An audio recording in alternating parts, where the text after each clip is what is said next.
नमस्कार. Bhagirath अकॅडमीच्या YouTube channel आपल्या सर्वांचे स्वागत. मी अमित डहाणे. जी काही आता राज्यसेवा पूर्व परीक्षा 4 जूनला होणार ज्याची जाहिरात आली त्या अनुषंगाने आपली फास्ट ट्रॅक राज्यसेवा प्रीसाठी जी बॅच आपण काय करतोय स्टार्ट करतोय.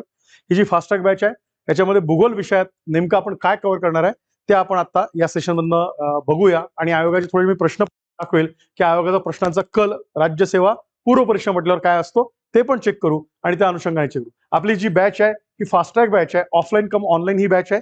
विषयावर 6 टेस्ट असणार आहे, जीएसच्या टेस्ट असणार आहे 4 टेस्ट, सीसेटच्या पण 3 टेस्ट, एकूण 13 टेस्ट आपल्या बॅचमध्येच इन्क्लूड आहे. आणि या बॅचमध्ये सर्व तुम्ही बघा इथं फॅकल्टीची नावं दिलेली आहेत.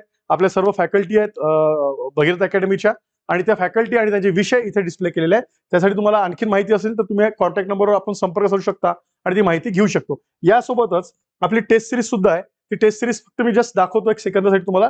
टेस्ट सिरीज आहे ती टेस्ट सिरीज सुद्धा सब्जेक्ट वाईज आणि फुल सिलेबस फुल लेंथच्या टेस्ट सुद्धा असणार आहे. राज्यसेवा पूर्व परीक्षेच्या दृष्टीने 4 जूनच्या त्या टेस्ट सुद्धा इथं आहे आणि मग त्याचं विश्लेषण सखोल किंवा त्याचं चर्चासत्र डिस्कशन ज्याला म्हणतो आपण ते सुद्धा इथं होणार आहे. हे सुद्धा तुम्ही काय करावे लक्षात घ्यावं असं मी म्हणेल. आणि मग आता याच फास्ट ट्रॅक बॅच मध्ये जो आपला भूगोल विषय आहे ज्याला 15 प्रश्नाचा स्कोप आहे आणि मार्कांच्या भाषेत 30 मार्कांचा स्कोप आहे. नेमक्या या भूगोलामध्ये आपण काय काय टॉपिक्स कव्हर करणार आहे, आयोगाचे एक्सपेक्टेशन काय, आयोगाचे विचारलेले प्रश्न काय, याचा एक आपण आढावा आताच्या या सेशन मध्ये घेऊया की भूगोल राज्यसेवा पूर्व परीक्षा दृष्टीने कसं अभ्यासलं पाहिजे आणि ते नेमकं अभ्यासानं कुठले टॉपिक कव्हर केले पाहिजे आणि हेच टॉपिक आपण आपल्या बॅचच्या मार्फत सुद्धा काय करणार आहे कव्हर करणार आहे. बघा ही पूर्व परीक्षा अभ्यासक्रम आहे. आता आयोगाने अभ्यासक्रम फार मी त्याला सपक शब्द वापरतो. तुम्हाला माहित आहे जर मराठीचं इतकं नॉलेज मला नाही आहे पण सपक शब्द इथे लागू होणार नाही. सपक यासाठी म्हणतोय की आयोगाने 3 शब्द सिलेबस मांडलेला आहे. महाराष्ट्र, भारत आणि जगाचा भूगोल. त्यात एक शब्द टाकलाय प्राकृतिक, सामाजिक आणि आर्थिक भूगोल. That is all. हा झाला आयोगाचा पूर्व परीक्षा सिलेबस. 6 शब्द आयोगाने इन्व्हेस्ट केलेले आहे प्री मध्ये. मग आपण 6 शब्दावर 15 प्रश्न, त्या 15 प्रश्नांचा स्कोप त्यात जगाचा भूगोल येतो की प्राकृतिक भूगोल येतो की भारताचा भूगोल येतो की महाराष्ट्राचा येतो आणि भारताचा कुठला येतो, तो भारताचा प्राकृतिक येतो, सामाजिक येतो की आर्थिक येतो, महाराष्ट्राचा प्राकृतिक येतो, सामाजिक येतो की आर्थिक येतो की जगाचा प्राकृतिक, सामाजिक, आर्थिक, असे सगळे प्रश्न डोळ्यासमोर उभे राहतात. मी कायम सांगत असतो तुम्हाला जर सिलेबसचं जजमेंट घ्यायचं आहे तर आयोगाने मेन्शन केलेल्या शब्दापेक्षा आयोगाच्या क्वेश्चन पेपर हे सगळ्यात बेस्ट सोर्स आहे जो आपल्याला डिफाईन करतात आयोगाचं सिलेबस काय आणि आयोगाचा प्रश्नांचा वरून आपल्याला फोकस लक्षात येतो, आयोगाला एक्सपेक्टेशन काय असतं हे सुद्धा लक्षात घ्या. तेच आपल्याला इथं भूगोल संदर्भात सुद्धा करायचंय. तरी एक लक्षात घेऊ, आयोगाच्या शब्दांकडे आपल्याला दुर्लक्ष करून चालणार नाही. आयोगाने दिलेला सिलेबस आहे भूगोलाचा, त्यात महाराष्ट्र, भारत आणि जग. पण लक्षात घ्या प्राकृतिक हा महाराष्ट्र, सामाजिक हा महाराष्ट्र आणि आर्थिक भूगोल हा महाराष्ट्राचा असं अपेक्षित आहे. प्राकृतिक भारत, सामाजिक भारत, आर्थिक भारत आणि अगेन प्राकृतिक जग, सामाजिक जग आणि आर्थिक जग असं ते होतं. या शब्दांचा नेमका अर्थ काय, कुठला प्रश्न सामाजिक मध्ये जातो, कुठला प्रश्न आर्थिक मध्ये जातो आणि कुठला प्रश्न प्राकृतिक मध्ये जातो, असं जर आपण बायफरेशन केलं तर आपलं डिटेलिंग आहे ते आयोगाने दरवर्षी बॅलन्स केलेलं आहे आणि या सगळ्या याच्यात आयोगाचे प्रश्न दिसून येतात. हे सुद्धा इथे लक्षात घ्यायचं. मग आपण बघूया की याला पूर्व परीक्षा संख्या आहे 15 आणि याला गुण किती दिले 3. एका प्रश्नाला 2 गुण असतात. हे पूर्व परीक्षेचं झालं. मग याच्यामध्ये भूगोल म्हटल्यावर नेमके कुठले टॉपिक्स आपल्याला असतात हे सुद्धा लक्षात घ्या. राज्यसेवा पूर्व परीक्षा भूगोलाचा अभ्यास करताना आपल्याला जे बायफर्केशन भूगोलाचा अभ्यास करताना ते करताना आपल्याला 3 घटकाला अभ्यास करावा लागतं. एक म्हणजे मी त्याला म्हणतो प्राकृतिक भूगोल. प्राकृतिक भूगोल हा कन्सेप्च्युअल भाग आहे, हा संकल्पनात्मक भाग आहे, लक्षात घ्या. दुसरा असतो तो म्हणजे भारताचा भूगोल. ओके, हा जॉग्राफी ऑफ इंडिया ज्याला म्हणतो आपण. तिसरा जो आम्ही म्हणेल महाराष्ट्राचा भूगोल. महाराष्ट्राचा भूगोल असं मी त्याला म्हणतो. पण आपण एक चौथा भाग परत ऍड करतो याच्यात.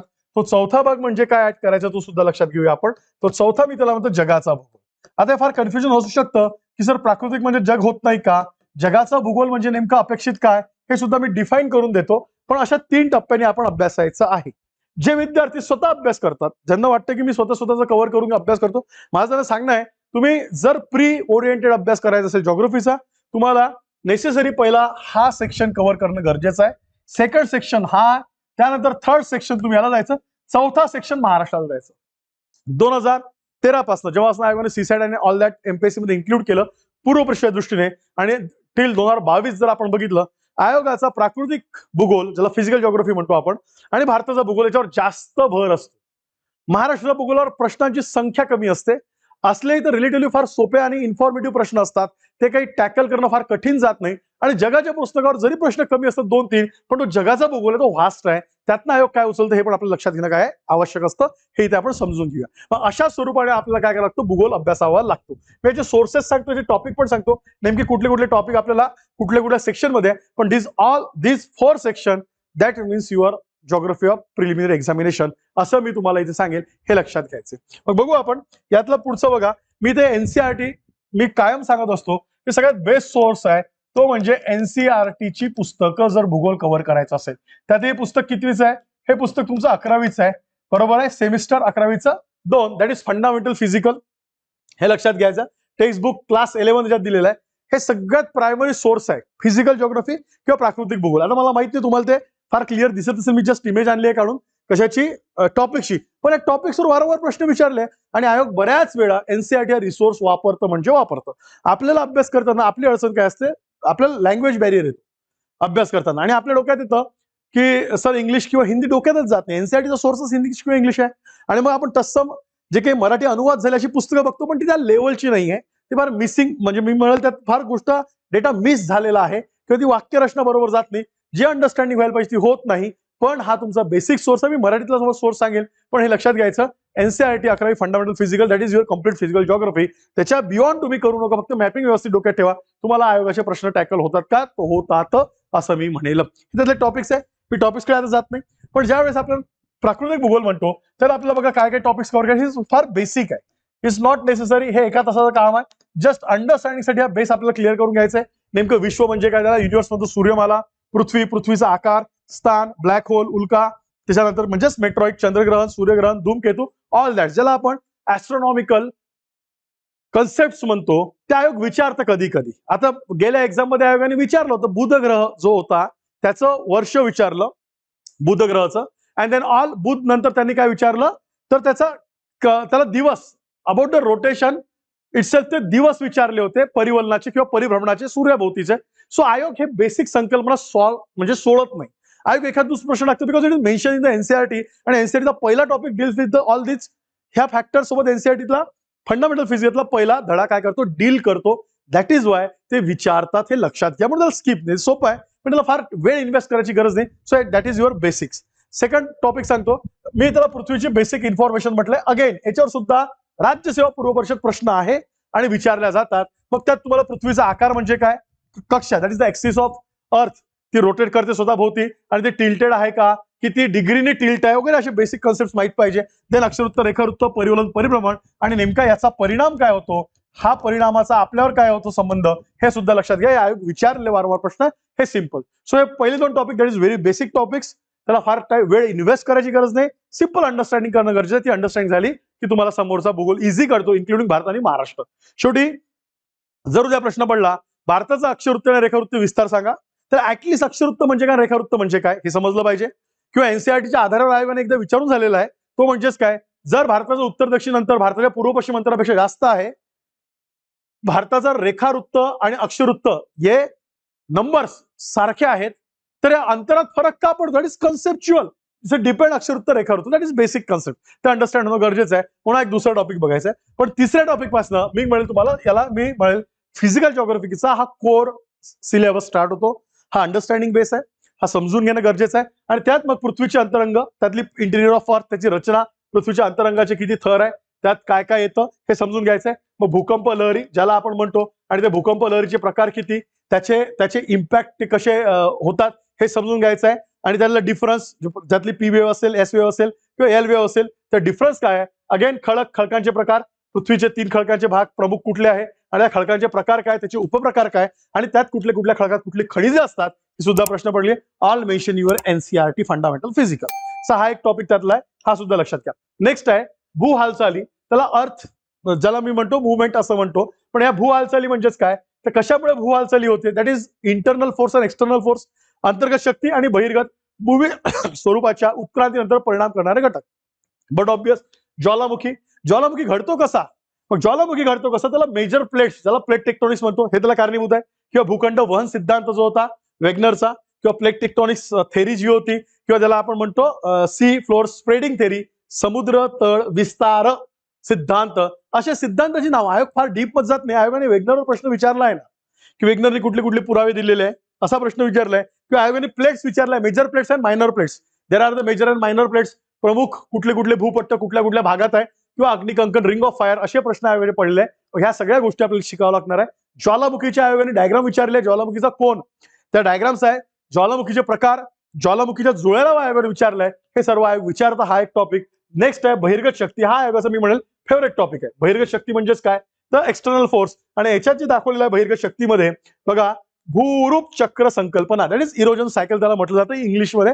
आपण डीप मध्ये की ऑप्शनलच्या वेनी जायचं गरज नाही, पण जे बाहेर आपल्याला फॉर एक्झाम्पल हा पर्वत दिसतो, हा पर्वत तयार होताना याला इंटरनल फोर्स अप्लाय होतो, बरोबर आहे, ज्याला एंडोजेनिक फोर्सेस म्हणतो. घड्या तयार झाल्या, घड्यामुळे पर्वत निर्माण झाला, पण हळूहळू या पर्वताची झीज होते because of this external force. झीज झाल्यावर ह्याचा जो विकास होतो आणि ह्याचं फॉर्मेशन वेगवेगळ्या लँडफॉर्म्स मध्ये होतं बिकॉज ऑफ धिस, त्याला म्हटलेलं आहे एक्झोजेनिक फोर्सेस किंवा बहिर्गत शक्ती. आणि ते बहिर्गत शक्ती किंवा ते कारक जे एजंट्स कोण कोण घडून आणतो, ती नदी घडून आणते बहिर्गत शक्ती, ती हिम नदी घडून आणते, वारा, सागरी लाटा किंवा भूजल, याच्यामुळे नवीन भूरूप तयार होतो. मी प्रश्न दाखवतो, फेवरेट म्हणतोय मी, favourite, one of the favourite topic for the preliminary examination. आणि कुठनं, तुमच्या फिजिकल जॉग्राफी मधनं हे लक्षात घ्यायचं आहे. प्रश्न फार कठीण नाही विचारत, फार रचना आणि ह्या विचारत नाही, सिंपल त्यांना लँडफॉर्म्स पाहिजे, ते लँडफॉर्म्स कशामुळे डेव्हलप झाले, ते त्यांना एजंट्स किंवा कारक हे त्यांना नावं पाहिजे असते, पण तो सिंपल आहे. So it's a important topic असं मी म्हणेल. सो इट्स ऑल अबाउट, मी त्याला म्हणेल, हा जो इथपर्यंत आहे त्याला आपण जिओमॉर्फोलॉजी म्हणू. काय म्हणू, जिओमॉर्फोलॉजी, हे तुमचं भूरूपशास्त्र असा फिजिकलचा टॉपिक होता. नेक्स्ट आहे वातावरण, दॅट इज कॉल्ड क्लायमेटॉलॉजी. सिंपल आहे, आयोगाला याच्यात पण इंटरेस्ट आहे, हा पण आयोगाचा वन ऑफ द फेवरेट.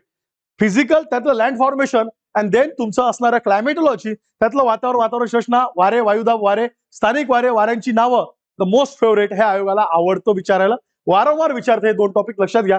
यात संरचना, घटना, विस्तार, म्हणजे वातावरणाचे थर कुठले कुठले, वातावरणाची संरचना कशी आहे, वातावरणामध्ये एकूण गॅसेसचं प्रमाण काय आहे हे लक्षात घ्या, किंवा तिथलं कशा प्रकारे. नंतर हवा, वायुदाब म्हणजे काय, वारे म्हणजे काय, वाऱ्यांचे प्रकार कुठलेले, म्हणजे त्याला आपण म्हणतो ग्रहीय वारे, त्यानंतर स्थानिक वारे असतील किंवा प्रादेशिक वारे असतील ते कुठले. नंतर सौर ऊर्जा, ज्याला आपण हीट बॅलन्स ऑफ अर्थ म्हणतो, त्याचं डिस्ट्रीब्युशन कसं आहे.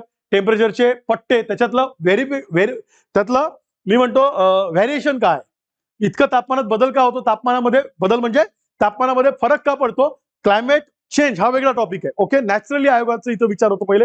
मग ढगांचे प्रकार काय, त्यानंतर मूलभूत संकल्पना, फॉर एक्झाम्पल बाष्प असेल, बाष्पाचं स्वरूप आर्द्रता असेल, धुकं असेल, सांद्रीभवन, त्यापासून ढगांचे रूपांतर ढगांमध्ये होतं. ते बेसिक वर आयोगाने प्रश्न विचारलेले आहे. सो हा पण आयोगाचा एक फेवरेट टॉपिक आहे, हे लक्षात घ्यायचंय. हे टॉपिक कव्हर करायचे. Last topic physical geography, that is सागरशास्त्र. आता सागरशास्त्रामध्ये आयोगाने समुद्री प्रवाह, प्रकार, वितरण याच्यासोबत इथे एक मिसिंग आहे, पण मी लिहितो, त्याला म्हणतो सागर तळ. ओके, याची आयोगाला रचना विचारायचं, relief of the ocean floor. आणि हा प्रश्न आताच पडला, रचना म्हणजे जसं जसं समुद्रापासून आपण खाली चाललेलो आहे, समुद्राच्या भागात काय प्रकारची रचना आढळते, हे आयोगाने विचारलंय. आणि मग त्याला आपण कॉन्टिनेंटल शेल्फ म्हणतो किंवा भूखंड उतार म्हणतो, भूखंड मंच म्हणतो, समुद्रतळ मैदान म्हणतो किंवा दरी म्हणतो, व्हॉट एव्हर, हे आयोगाला विचारायला आवडतं. म्हणून सागरतळ रचना एकदा बघायची आहे.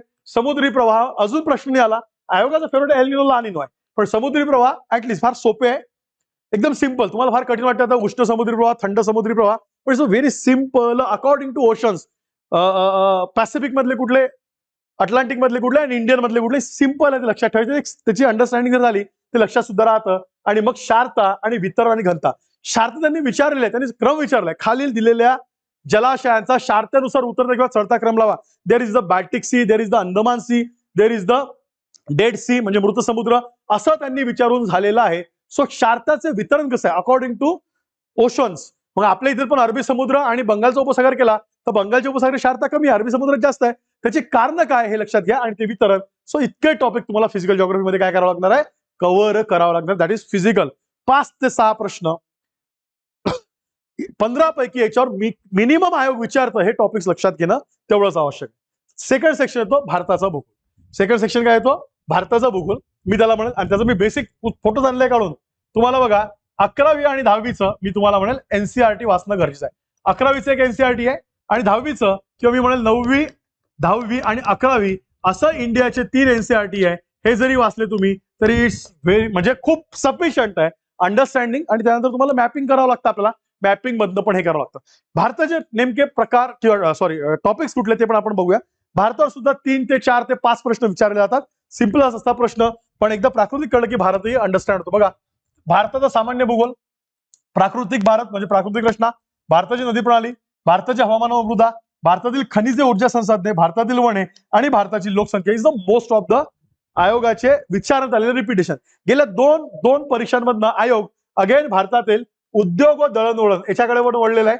उद्योग व दळणवळण, कारण की डेव्हलपमेंट आपल्या तेव्हा चालू आहे इन्फ्रास्ट्रक्चरच्या, हा पण इम्पॉर्टंट टॉपिक आयोगाला वाटतं. हा पण आयोगाने, आणि ऊर्जा स्त्रोत इथं आहेच ऊर्जा, हे आयोगाचे जास्त विचारण्यात येणाऱ्या गेल्या 2 वर्षात असणारा भर देणारा पॉइंट आहे. पण it's a very traditional. Physical geography म्हणजे त्यातलं फिजिकल सेटिंग ऑफ इंडिया 5 भागात होतं. हिमालय असेल, उत्तरेकडचे मैदाने असेल, त्यानंतर सुद्धा द्विकल्पीय पठार असेल, पश्चिम पूर्व घाट किंवा किनारा असेल, किंवा असणारे बेटे असतील.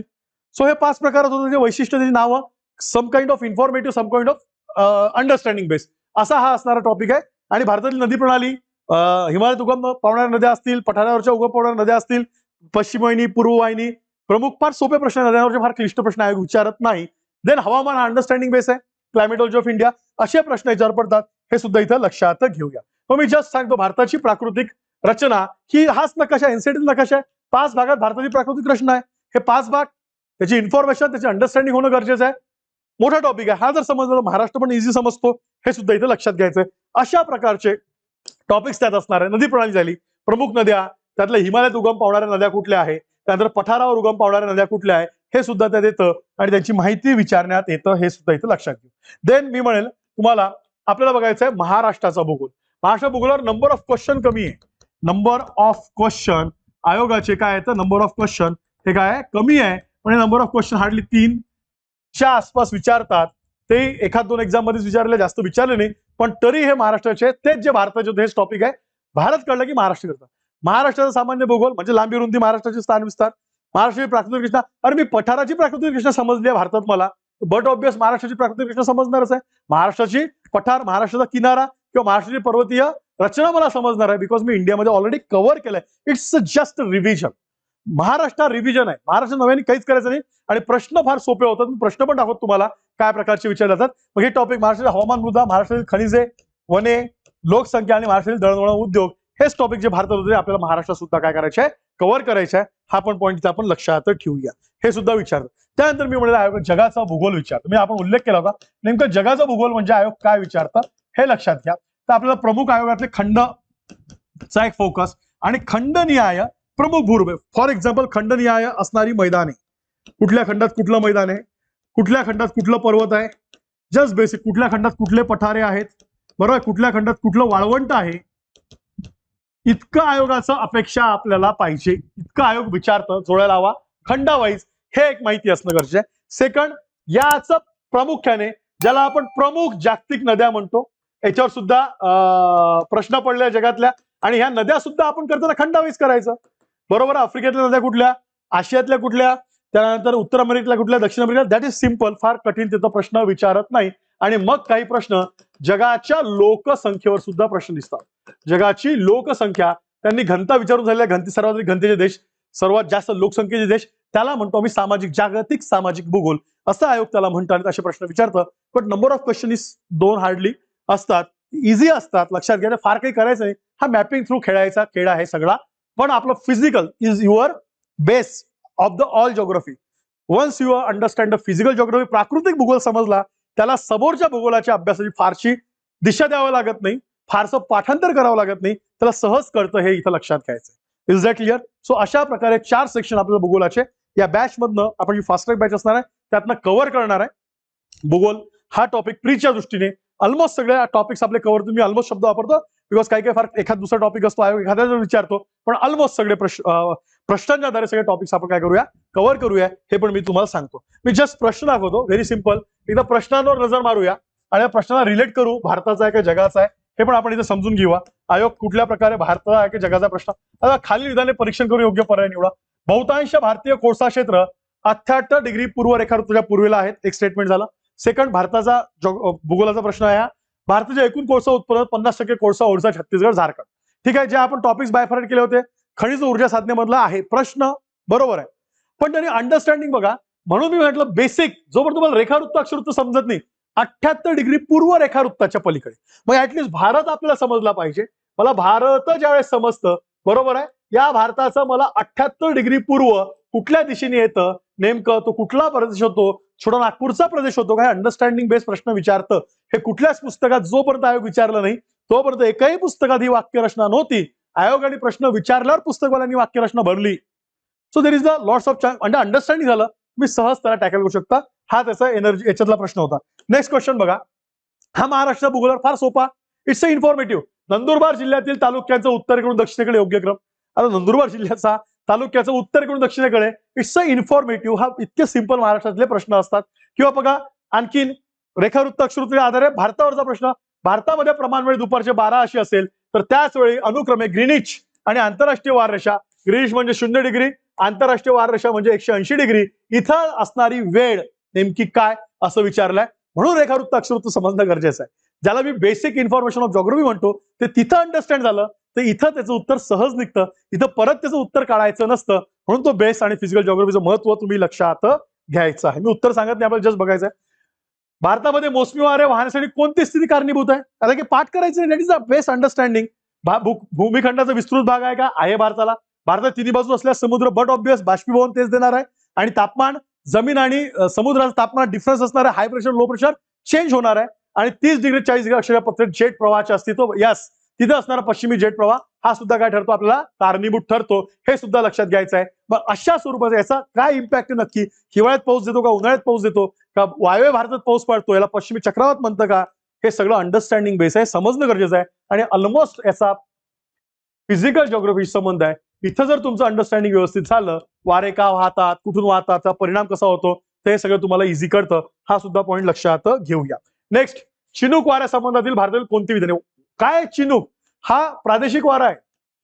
उत्तर अमेरिकेत रॉकी पर्वत, मग नेमका हा काय वाहतो, कुठे वाहतो, त्याचं इन्फॉर्मेशन विचारलं. It's repetition, again and again repetition असणार हा पार्ट आहे. हा काही नाहीये. मग वारे क्लायमेटॉलॉजी मध्ये अगेन भारतीय द्वीपकल्पीय अंटार्क्टिका खंडाला चिकटून आहे, नंतर त्याच्या वाऱ्याकडे वहन झाले. योग्य उत्तर निवडा. म्हणजेच भारताचा हा उत्तरेकडे सरकत गेला. त्याचं कारण काय होतं, शीत कटिबंधाकडून उष्ण कटिबंधाकडे वाहत गेला. भारतीय द्वीपकल्पावर हिमनद्यांच्या खंडाचे अवशेष सापडतात. हे राज्यसेवा पूर्व परीक्षेचा प्रश्न आहे. सगळे सोपे, फक्त लेंदी करतात, अंडरस्टँडिंग बेस करतात. हे सुद्धा तुम्ही समजून घ्यायचंय. नेक्स्ट, नदी पहिल्या टप्प्यात तीव्र उतारून वाहत असते.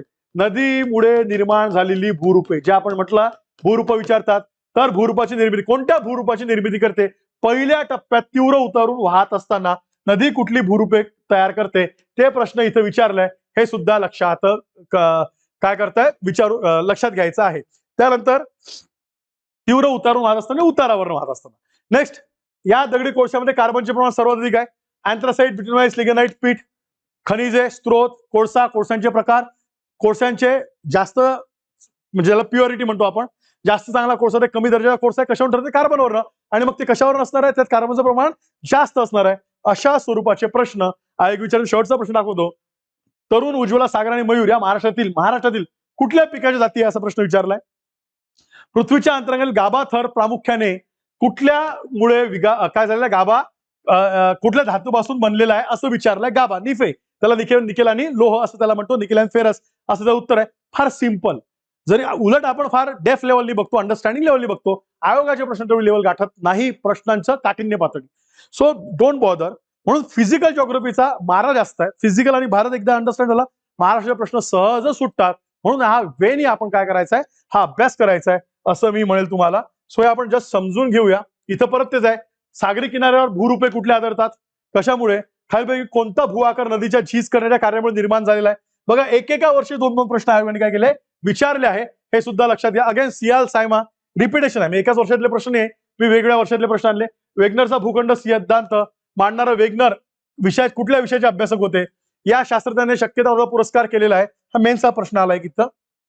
अश्व अक्षरवृत्त म्हणजे काय, वाऱ्यांबद्दलचा प्रश्न आहे. हॉर्स लॅटिट्यूड कशाला म्हणतात ते तुम्हाला इथं सांगायचं आहे. सो अशा प्रकारचे सिंपल प्रश्न. अगेन समृद्धी, हा करंट बेस विचारला प्रश्न आहे. समृद्धी महामार्गाची लांबी, समृद्धी महामार्ग मुंबई ते नागपूर अंतर किती 8 तासात पूर्ण करते.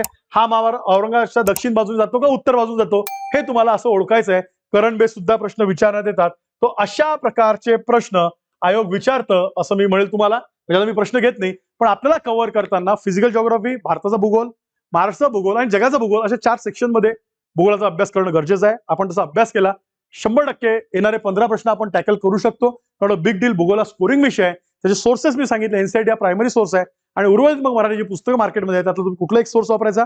अंडरस्टँडिंग बेस्ड सब्जेक्ट आहे, भूगोल हा पाठांतराचा विषय नाहीये. वन्स यू कन्सेप्ट जर क्लिअर झाले, तुम्ही याला सहज प्रश्नांची उत्तरं काढू शकता. त्या संदर्भातली आपली बॅच आता 6 मार्चला स्टार्ट होते. ही फास्ट ट्रॅक बॅच आहे. मी सुरुवातीला पण याची माहिती दिली होती. मी जस्ट एकदा परत तिथं माहिती आहे, तुम्ही ती वाचून घ्या.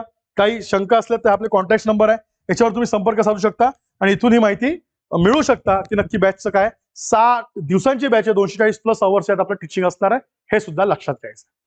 Is it clear? So thank you so much.